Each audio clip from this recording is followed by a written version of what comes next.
السلام عليكم حبايبي، يا رب تكونوا طيبين ومن ربنا قريبين. نبدأ بالصلاة على الحبيب. النهاردة هنعمل الليمون المخلل، جميل جدا. الليمون الكبير اللي مال السوق ده، ما شاء الله، حلو ورخيص، مش غالي خالص.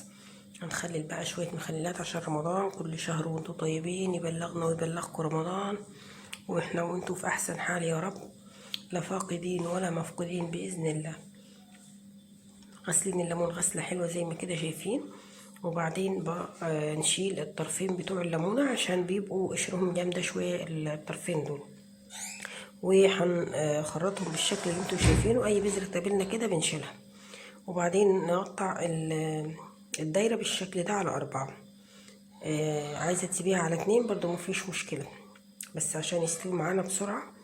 وهنكمل كل الكمية اللي معانا بالشكل ده.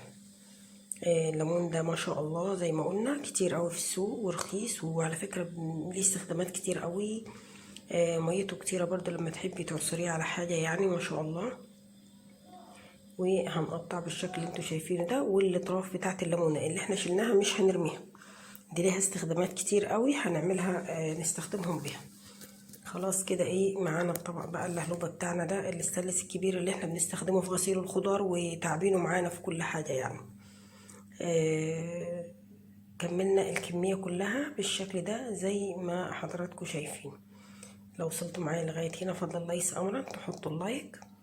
ده الاطراف بتاعت الليمونة اللي احنا شلناها بالشكل ده، هنركنهم عشان هنستخدمهم بعدين. معايا فلفل من الأحمر الرومي البلدي العادي خالص، اللي هو كنا مخزنينه قبل كده ودلوقتي ده الموسم بتاعه. دول جبتهم وفرمتهم. معايا حبة البركة، معايا زعتر، معايا عصفر، ومعايا ملح. معايا هنا الجزر هحطه على الفلفل واضربه كويس في الكبة. ومعايا 3 فصوص توم هنحطهم ونديهم ضربة في الكبة. مفيش كبة في المبشرة بتاعت البصل ممكن تضربيهم. هنضربهم كلهم مع بعض بالشكل ده. يا رب حبايبي تبقوا دايما في احسن حال، ودايما يا رب عندكم الخير كله. الليمون طبعا غالي جدا، فاحنا نعمل بالليمون ده. شايفين الشكل بقى عامل ازاي؟ اللهم بارك. ده الفلفل والثوم والجزر،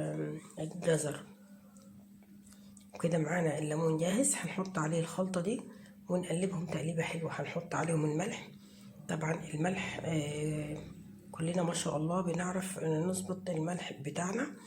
وده بقية المكونات. وهنا حطيت ربع كوباية خل، ربع كوباية خل مش كتير. وهنقلبهم كويس بالشكل اللي انتوا شايفينه كده. انا هنا حطيت 4 معالق ملح حلوين كده، وهنقلبهم بالطريقة اللي انتوا شايفينها كده. اللهم بارك. عايزة اقول لكم ريحته حلوة قوي قوي قوي، والشكل برضو جميل جدا جدا زي ما شايفين كده. انا ما ضفتلهوش اي ميه، ومش هضيف له ميه لان بينزل ميه كتير. وفعلا هو هتشوفوا دلوقتي انا وبعبيه. طبعا البطرمانات بتاعتنا لازم تبقى مغسوله بميه سخنه ونضيفه. ولما نيجي نفتح المخلل ونطلع منه نطلع بمعلقه، ما نطلعش بايدينا خالص. شايفين الخلطه؟ اللهم بارك. بصوا عامله ازاي. معانا كمان حطينا في الخلطه دي المعلقه حلوه كده كبيره كركم، بتديله لون حلو برضو. شايفين يعني حاطين حبة البركة، حاطين زعتر، حاطين كركم، وحاطين ملح والعصفر. هنقلبهم كده، ندخلهم كويس قوي نخليش فيها اي هواء، ونحط على وشهم حبة خل وحبة زيت حلوين. الخل ما بيخليش اي بكتيريا على وش المخلل، والزيت نفس الوقت مش بيخلي اي لون يجي على وش المخلل. بيحفظوا ان الوش بتاع المخلل يبقى حلو يعني، وما تحصلهوش اي حاجه. طلعي كمان الهواء حلو قوي قوي. وهنحط عليهم كيس تلاجة عادي ونقفلهم قفله حلوه. عايزه اقول لكم الريحه بتاعته حلوه قوي قوي. اللهم بارك. يا رب يحللنا زادنا كلنا ويحسن ما بين ايدينا وعندكم، ويا رب الخير كله. بصوا الميه بتاعته، انا ما حطيتش ولا نقطه ميه ليه، ولا نقطه ميه. بصوا الميه اللي نازله منه كافيه لوحدها يعني. يا رب الوصفة حبايبي تكون عجبتكم. شكرا لكم، والسلام عليكم ورحمة الله وبركاته.